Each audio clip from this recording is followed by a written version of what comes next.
Estamos iniciando mais uma edição do AbraManCast e a nossa convidada de hoje é a Juliana Fará. Ela é a primeira mulher eleita presidente do Conselho de Administração da Abraman.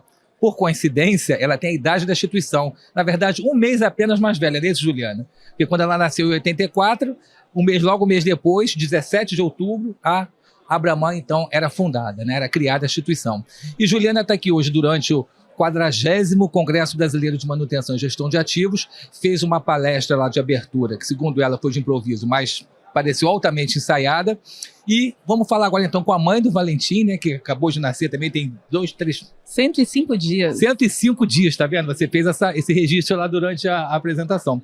Juliana, antes de mais nada, o que representa esse congresso, 40º Congresso, né, Brasileiro de Manutenção e Gestão de Ativos, e que simbologia esse evento vem trazer, né? Primeiramente, muito obrigada, né, por estar aqui com vocês. O Congresso da Abraman, ele sempre foi icônico, muito marcante, principalmente para a minha carreira. Eu estava relembrando ontem com o meu pai, quando eu fiz a primeira apresentação de trabalho técnico em 2010, em pôster. Então, há 25 anos atrás, eu estava apresentando como pôster e hoje estou ocupando esse espaço, né, como presidente do Conselho de Administração. O que eu vejo que o Congresso simboliza? A entrada do profissional, a conexão desses profissionais, a possibilidade da gente adquirir e compartilhar conhecimento, de conhecer os nossos ídolos. Eu falo que quantos profissionais eu conheci aqui, de quantos livros que eu tive a oportunidade de estudar, na época da escola técnica, da engenharia, e hoje poder ser colegas dessas pessoas. Então, o Congresso é uma forma de congregar pessoas, conectar pessoas, adquirir conhecimento, e a gente consegue aproveitar isso. E é muito gratificante a gente poder estar fazendo isso hoje, aqui no Rio de Janeiro, na cidade maravilhosa, pela 40ª vez. Bom, Juliana, e a gente sabe que você vai fazer uma palestra aqui durante o Congresso, né? E fala de confiabilidade. Adianta um pouquinho aqui para mim o tema do assunto que você vai tratar, né? É sempre gratificante para mim fazer uma palestra. Eu amo falar sobre o assunto, mais especificamente sobre confiabilidade humana, né? Pela segunda vez no Congresso a gente está trazendo uma mesa redonda. Essa mesa redonda, ela tem o grande foco de por que aplicar a confiabilidade humana. Estou com duas grandes colegas aí, referências, né, que é a Alessandra Carvalho e a Carolina de Moraes, da ANP, que é a Agência Nacional de Petróleo, que faz a regulação para óleo e gás da confiabilidade humana. Então, é de extrema importância a gente trazer isso para os profissionais, para as empresas, com o tema de confiabilidade humana. Que, ao contrário do que muitas pessoas acreditam, a confiabilidade humana não é a confiabilidade da pessoa. Não é. Escrevam isso aí. A confiabilidade humana é a confiabilidade da atividade que quaisquer pessoas aptas, qualificadas, prontas para executar, possuem. Então, a gente analisa a atividade. E a gente vai sempre focar naquelas atividades críticas que oferecem maior risco, né, que tem uma maior probabilidade de acontecer um acidente, seja de processo, de pessoas. Então, a gente tem que avaliar estes cenários. E trazer isso para o Brasil mais fortemente, o que a gente tem feito nos últimos anos, tem sido de grande valia, né? Hoje, meu papel na Vale, né, como gerente, com o tema de confiabilidade humana, a gente consegue trazer toda a estratégia, desde como identificar as atividades, qual é o fluxo de aplicação e os resultados a gente já tem encontrado no dia a dia das pessoas. Isso é muito importante. Não, eu percebo um fato curioso, a gente até falava aqui antes de começar a nossa conversa gravando, né, que durante lá a abertura do Congresso, houve um momento que várias pessoas foram convidadas a subirem no palco, e aí você se preocupou, atentou para os detalhes que, gente, cuidado, fica um pouco parte das pessoas no chão por conta do peso do palco, né? Então, quer dizer, a confiabilidade, a manutenção, ela passa no DNA de quem trabalha com isso, né? Ela não está só ali restrita ao período comercial de uma fábrica, de uma empresa, de uma indústria. Parece que a pessoa está em um olhar altamente treinado até para poder, espontâneo, para poder estar atento a essas questões, né? Eu falo que, felizmente, a manutenção me escolheu. São 22 anos, ano que vem eu completo 23 anos de manutenção e engenharia na área industrial. Então a gente convive com isso diariamente, né? Convive com o olhar da segurança, da qualidade, da produtividade, do resultado. Você está fazendo isso por quê? Qual é o resultado que você quer dar? Isso tem segurança? Vamos começar dessa forma? Já avaliou os riscos? E a gente faz isso naturalmente, né? Não só dentro da área industrial, mas a gente faz isso na nossa casa. E é tão importante isso porque a gente vai conectando, mais uma vez a palavra conexão, né? A gente vai conectando o que a gente aprende naquilo que faz sentido. Eu não sei se você chegou a assistir aquela série Ruptura. É uma série nova que tá.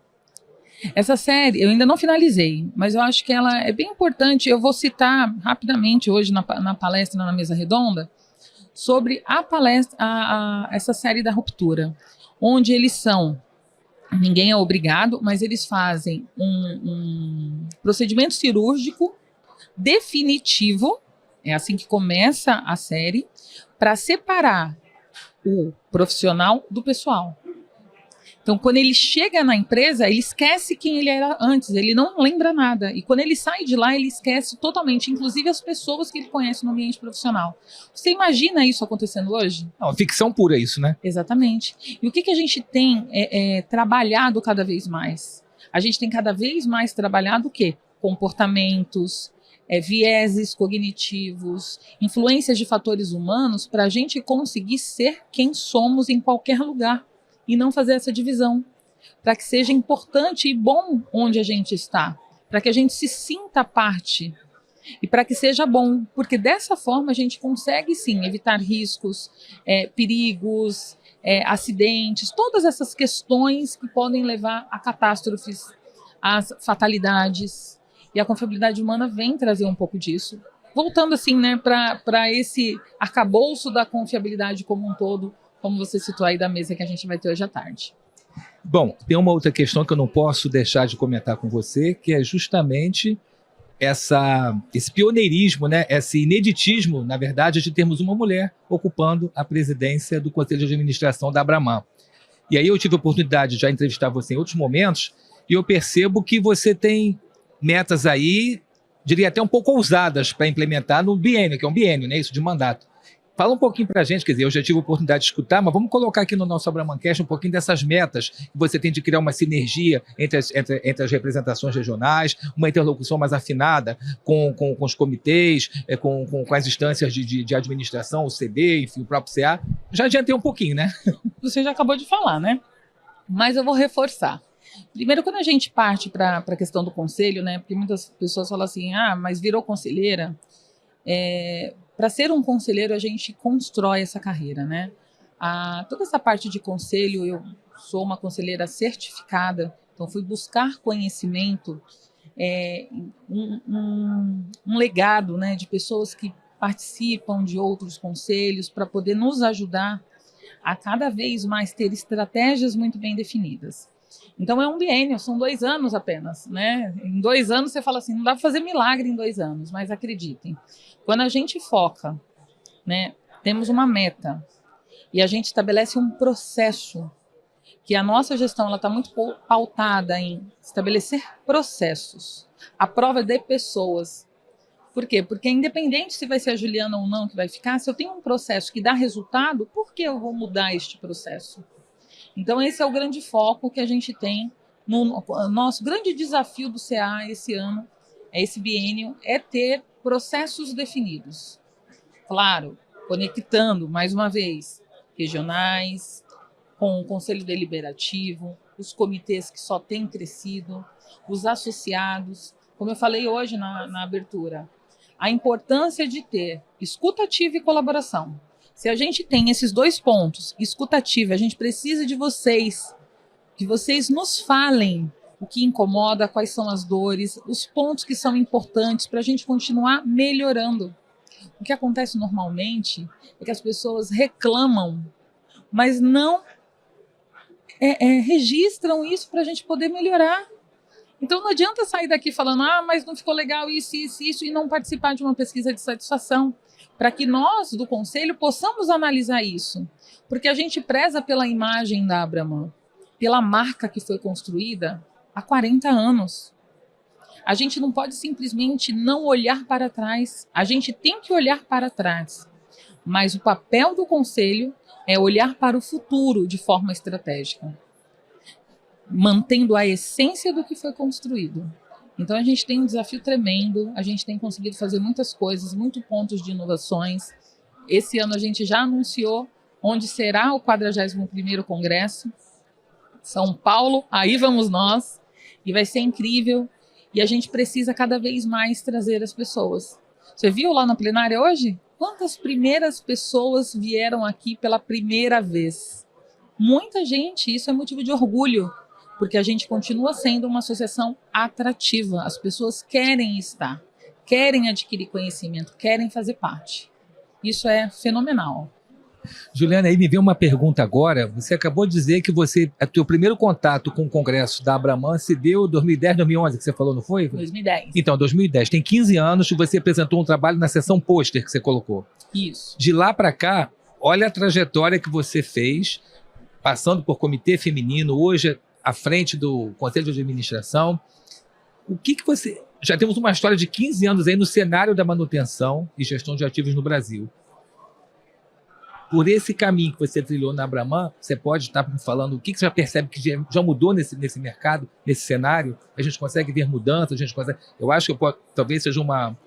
É correto eu dizer que até a própria participação feminina aumentou muito ao longo desses 15 anos, desse universo. Eu acho que é um ponto. A gente pode estar falando aí em evoluções, em mudanças nesses 15 anos? Sem dúvida nenhuma. É um cenário totalmente diferente. A participação feminina, como você citou, ela hoje em dia é muito mais expressiva. Nós não tínhamos, né? Hoje a gente viu na plenária quantas mulheres estão presentes, né? A gente tem um comitê feminino aí muito atuante. Inclusive, isso é muito importante para a gente. Porque, como eu falei, manutenção e gestão de ativos não tem gênero. Temos que ser profissionais. Quando a gente abre essa porta e mostra para as mulheres que às vezes não sabiam nem que podia chegar ali, e estavam lá sozinhas, elas podem também estar aqui com a gente. Então, eu vou fazer até um pedido para você, mulher, que é da área de manutenção e gestão de ativos, e ainda não encontrou o seu lugar, venha para a Abraman. Nós temos um comitê feminino muito atuante, de apoio, que direciona, que fala da técnica, e isso é muito legal. Então, é ter também esse ponto de acolhimento, né? E quando a gente fala de mudanças de técnica, de inovação, né, de tecnologia, a gente vê, em 2014 começou a indústria 4.0, a gente já está em 2025. Parece que foi ontem que a gente começou a falar de sensoriamento. A gente aqui, né, na Expoman, vendo quantas oportunidades de tecnologia, de inovação tem em cada um dos expositores. O que cada um está trazendo. Hoje a gente viu imagem 3D aí, já tem tantas coisas que não tinha isso, jamais, que há 15 anos atrás a gente pensava que isso era algo palpável. Se tinha, era muito caro. Então ficava só naquele nicho de empresas. Então a gente consegue ver com essa evolução o quanto a gente vem desmistificando o acesso, né? Ah, aquilo ali é só para tal empresa. Não. Tecnologia, inovação é para todos. Cada um tem que se encontrar e saber a sua dor e o que o mercado tem para oferecer. E aqui no Congresso, aqui junto com a Abraman, a gente consegue oferecer isso para todo mundo. E aí, Juliana, uma outra questão que me vem agora. Eu tive a oportunidade de estar com você no mês de junho, quando ocorreu o Seminário Paulista, né? E você, então, atuante numa regional da Abraman, num estado mais populoso do Brasil, que está da América Latina, a melhor cidade mais populosa da América Latina, né? A gente tem esses dados. E aí, como é que vamos falar de interlocução, né? De um evento como esse, que é nacional, que é o Congresso Brasileiro de Manutenção e Gestão de Ativos, e um seminário regional, que é o de São Paulo, que eu acho que tem toda a relação com o outro. Pelo que eu pude perceber nos 3 dias de congresso também em São Paulo, tem toda uma relação. Eu vi que você esteve lá presente também. Como é que a gente pode estar falando de interlocução, tanto de um congresso com esse seminário, quanto da representação regional com a Abraman como um todo? Tudo isso é Abraman. Então, tá tudo faz parte de uma grande estratégia. Por que nós temos os eventos regionais? Para poder ouvir mais de perto aquele profissional que está ali, para poder ouvir mais de perto as dores das empresas, para trazer soluções de de empresas, fornecedores, né, de todo o Brasil, mas que atende ou que quer atender aquela localidade. Então, toda a parte de representação regional, eu falo que são elos, né, que a gente vai juntando para ter esse congresso. Então, esse congresso que a gente está hoje, ele é fruto de quê? De eventos regionais que a gente vai criando network. Eventos regionais onde que as pessoas vão sentindo o gostinho de apresentar um trabalho. Quantas pessoas foram só lá no seminário e nunca tiveram a oportunidade de estar aqui, e hoje está aqui e fala assim, nossa, ano que vem eu continuo lá no seminário, mas eu vou estar lá no congresso também. Então a gente vai onde, às vezes, as pessoas não conseguem estar. Nem todo mundo consegue ter acesso a viagens, grandes grupos, e essas regionais ela consegue ouvir mais de perto nessas necessidades pontuais do que está acontecendo. E São Paulo não é diferente, né? São Paulo, esse ano, a gente teve o seminário que foi juntando a parte de manutenção e gestão de ativos e lubrificação. A gente teve também lá em Brasília, foi o primeiro evento que a gente teve em Brasília, a gente teve o FIPEM, então a gente teve o SIGA, tivemos vários eventos que ajudam a gente a desenvolver mais soluções, captar mais trabalhos para conseguir compartilhar e entender o que as empresas e os profissionais estão buscando.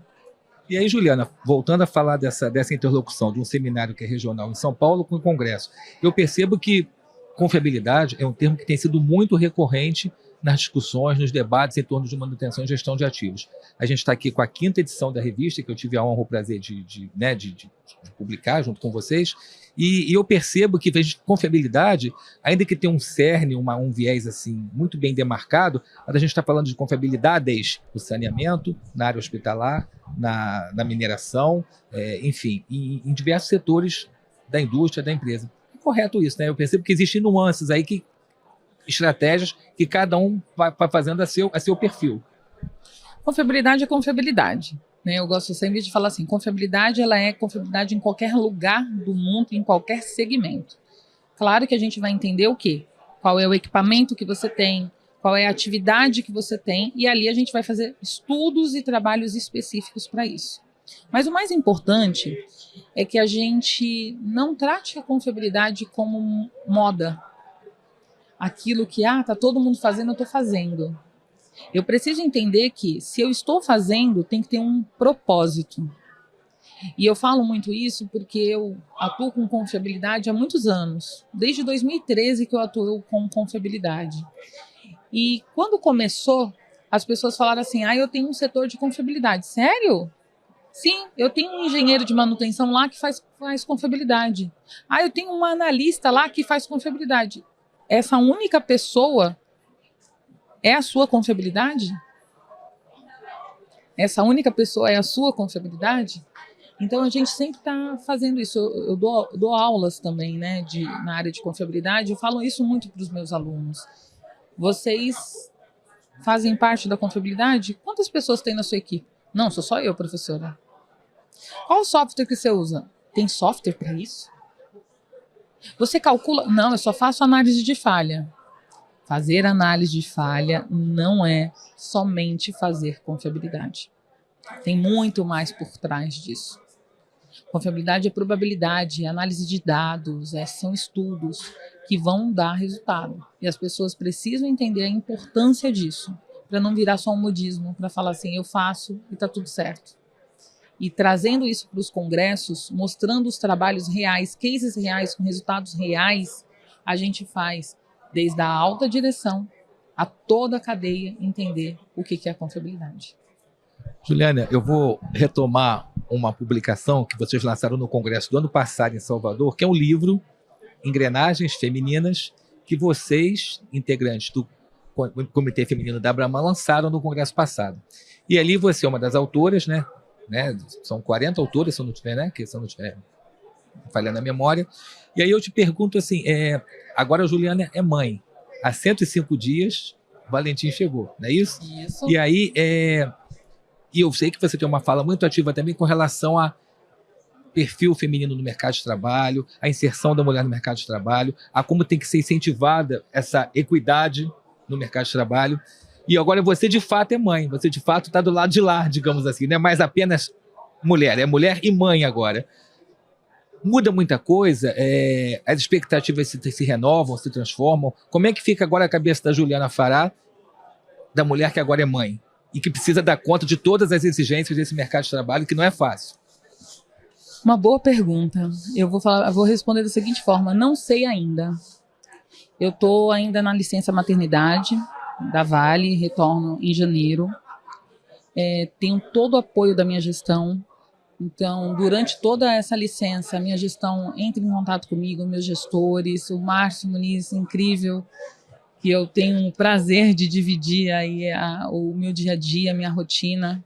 Fala que está com saudade, mas a gente sabe que isso não é uma realidade para todas as mulheres que se tornaram mães, né? Ser mãe, não vou romantizar aqui a maternidade, não é só flores, mas é um amor inigualável, né? Uma coisa assim muito, muito incrível e exige muito da gente. Não vou falar para você que foi fácil estar aqui hoje. O coração veio apertado. Hoje eu deixei o Valentim em casa para poder estar aqui, tá com uma rede de apoio incrível, mãe, pai, irmã, tá todo mundo lá dando essa rede de apoio para eu estar aqui. Mas não é fácil. Não é fácil tomar essa decisão. A gente sente a culpa. Será que eu deveria estar aqui? Será que eu tinha que estar lá? Mas eu preciso continuar a vida profissional e a gente precisa encontrar o equilíbrio e a sociedade precisa entender isso. Pouco antes da gente começar aqui, eu tirei leite, né? Então, assim, hoje a gente ainda não tem espaços adequados para isso, as pessoas ainda não entendem essa necessidade, então a gente precisa ter este olhar. Eu estava até conversando com uma amiga que também é mãe, que está aqui no congresso, ela falou assim: você vai começar a ver diferente muitas coisas. E é exatamente esse ponto. Então, por começar a ver diferente, a gente começa a trabalhar para ajudar as outras mães, porque eu não tinha essa experiência, então eu não tinha como ajudar, né? É diferente quando a gente fala assim: eu imagino. Ninguém imagina o que é ser mãe, só sabe quem é. Então não dá para falar assim: eu imagino que... Não imagina, gente. É muito mais, é muito maior do que isso.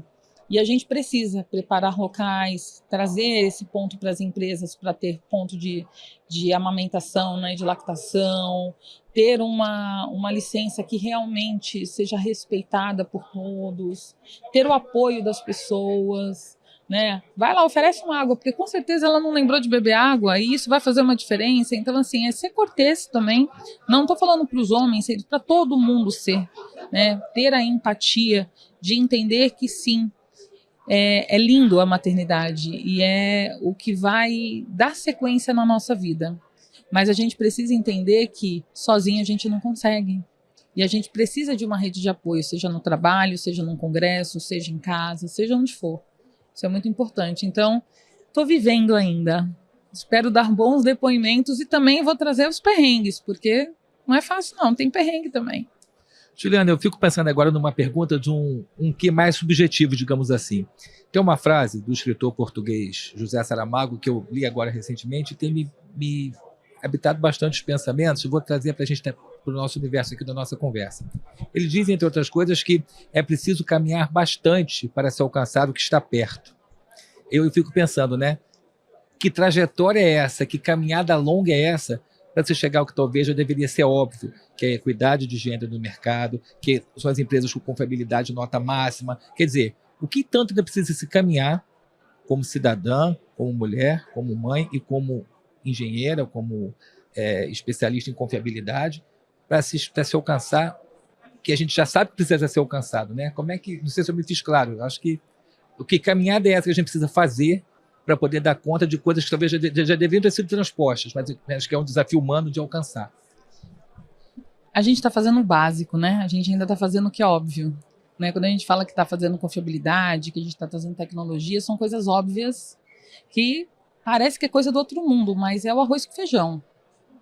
Eu falo que a gente ainda não está trabalhando nem no arroz com feijão, a gente ainda está dourando o alho. É um passo atrás, a gente está cortando o alho para dourar o alho para fazer o arroz. E aí, quando a gente vai fazer o arroz, que parece que é óbvio, a gente encontra tantas dificuldades. Lá em São Paulo a gente chama a proteína de mistura, né? E a mistura, o que vai ter para mistura? E aí, qual vai ser essa mistura que a gente vai colocar? Qual vai ser o tempero a mais?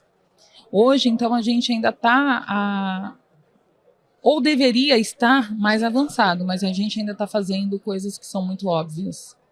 Mas que bom que a gente acordou a tempo de fazer isso. Quando a gente fala da análise de maturidade, né, de gestão de ativos, que o grupo de gerenciamento de manutenção trabalhou para isso e a Abraman oferece essa análise de maturidade, a gente vê que a base da pirâmide são as coisas simples. Quem faz um plano de manutenção?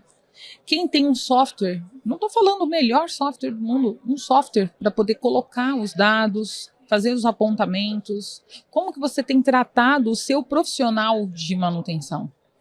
Hoje a gente ouviu um pouquinho também na plenária. Como que os profissionais, os operacionais têm sido tratados? Só como um profissional que chega todo sujo, que vai lá e apaga incêndio? Ou um profissional estratégico para o seu negócio? Porque a manutenção ela passa a ser valor, investimento e não mais custo.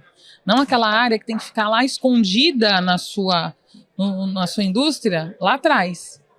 Então, as coisas simples ainda precisam ser feitas. E a gente precisa acordar a tempo de fazer isso.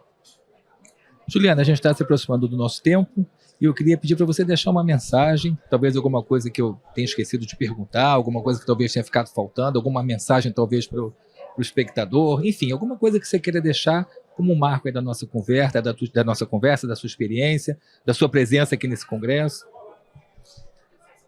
São tantas coisas que você falou assim, ó, vamos ter meia hora. Eu falei, eu acho que dá para fazer. A gente fica aqui até. Adoro conversar sobre o assunto, então acho que é sempre inspirador a gente trocar essa ideia e levar esses pontos para o público, né? Então o que eu falo assim, como presidente do CA da Abraman, a Abraman pode oferecer muito para os profissionais, para as empresas, para os fornecedores, mas a gente precisa de vocês junto com a gente. Então venham para a Abraman. E eu não estou falando isso só para, ela está querendo que eu vou lá me associar. Não quer se associar?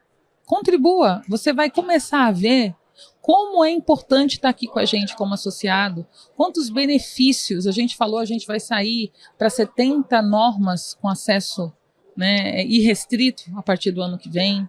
A gente tem uma academia da Abraman com vários cursos e a gente tem muitas ideias, muitas coisas que vão acontecer no próximo ano. Já está lá na nossa caixinha de aprovações. Eu falo que o congresso do ano que vem, ele já promete muito sucesso, mas a Abraman não é feita só do congresso. A Abraman é feita de muito mais coisas. Comitês, identifique um comitê que faça parte da sua realidade, da sua área, do seu segmento. Qual é o curso que as pessoas querem fazer? Porque às vezes ela fala assim, eu quero um curso, mas não tem na Abraman, não acha esse curso aqui no Brasil. Traga pra gente, vamos avaliar. Vamos escrever esse curso, vamos colocar ele na nossa grade. Então, a minha mensagem para as pessoas é que, se você quer uma Abraman melhor, participe com a gente para a gente conseguir fazer uma Abraman melhor, porque sozinho a gente não vai fazer. E a gente precisa de todos vocês. Nossa, Juliana, obrigado. Obrigada. Parabéns mais uma vez. É sempre um prazer conversar com você. Eu já tive a honra de entrevistar a Juliana para matéria impressa na revista da Abraman, agora aqui tendo a honra de conversar com ela nesse AbramanCast. Felicidade maior ainda para você e para o Valentim, que a gente já vai conhecer o Valentim um dia pessoalmente, a gente começar a ficar maiorzinho, começar a poder circular pelo Brasil, para a gente poder conhecer essa criança linda que eu já vi por Instagram, né, por foto. Tá? Tudo de bom. Obrigado mais uma vez. Obrigada. Fica com Deus, viu? Obrigado a você. Um abraço, você. pessoal. E eu agradeço a você, a sua participação, a sua audiência, a sua presença, sempre aqui prestigiando os episódios do AbramanCast. A gente se vê na próxima edição com outro convidado tão especial quanto Juliana Fará. Tchau, tchau.